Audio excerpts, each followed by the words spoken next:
Hey everyone, I hope you're having a great start to your week. I'm that Ed Tech guy, and it's Tech Tuesday. In this episode of Tech Tuesday, I'm going to show you a newly released feature in Nearpod that will allow you to switch from live paced to student paced during any Nearpod lesson. So from your lesson library, you're just going to launch a lesson in live participation mode, just like you would as normal. So go find a lesson, click live participation, and then you're going to launch that lesson. And you'll share your access code, copy the link, share that with your students as you always would. And now I'm going to show you a split screen here. So we have the teacher screen on the left and the student view on the right. And so as you can see, as I'm teaching this lesson, I'm navigating through, reviewing the information with the students, going over the essential question and our learning objectives. We've got a collaborate board here.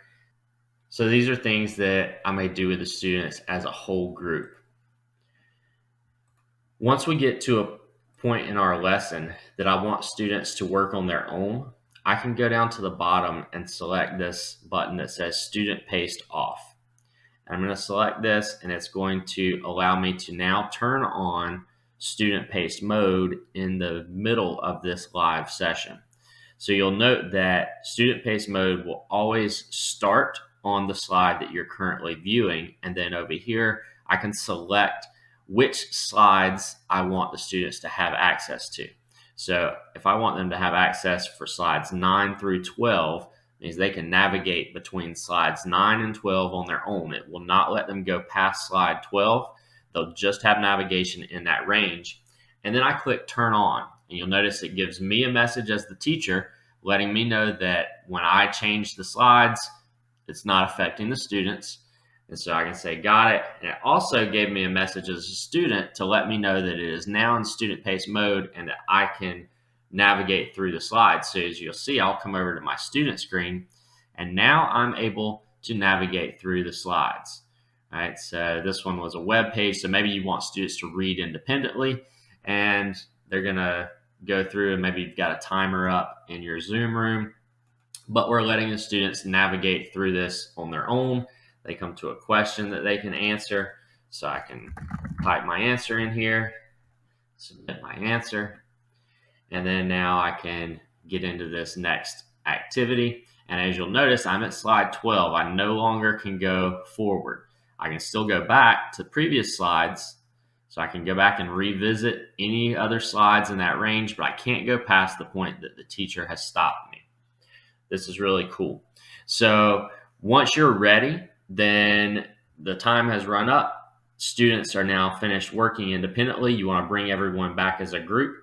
You can turn off student paced mode. So the thing to note is that as the teacher, when you turn off student paced mode, it's going to bring everyone to the slide that you're on.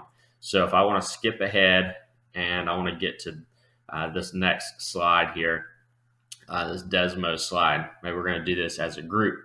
So now I'm going to turn off student paced mode. It lets me know that it's off, and it automatically moves the students to the slide that I'm displaying on my screen.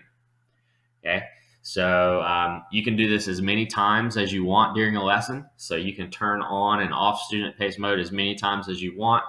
This is a great new feature for Nearpod. It really revolutionizes the way we can use Nearpod.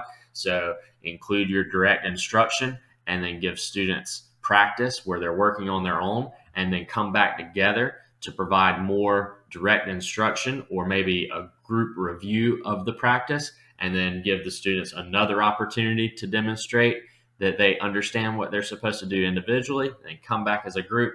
Really, the opportunities are limitless here. So I hope you all find this tip useful. Have a great week, everyone. That's it for this episode of Tech Tuesday.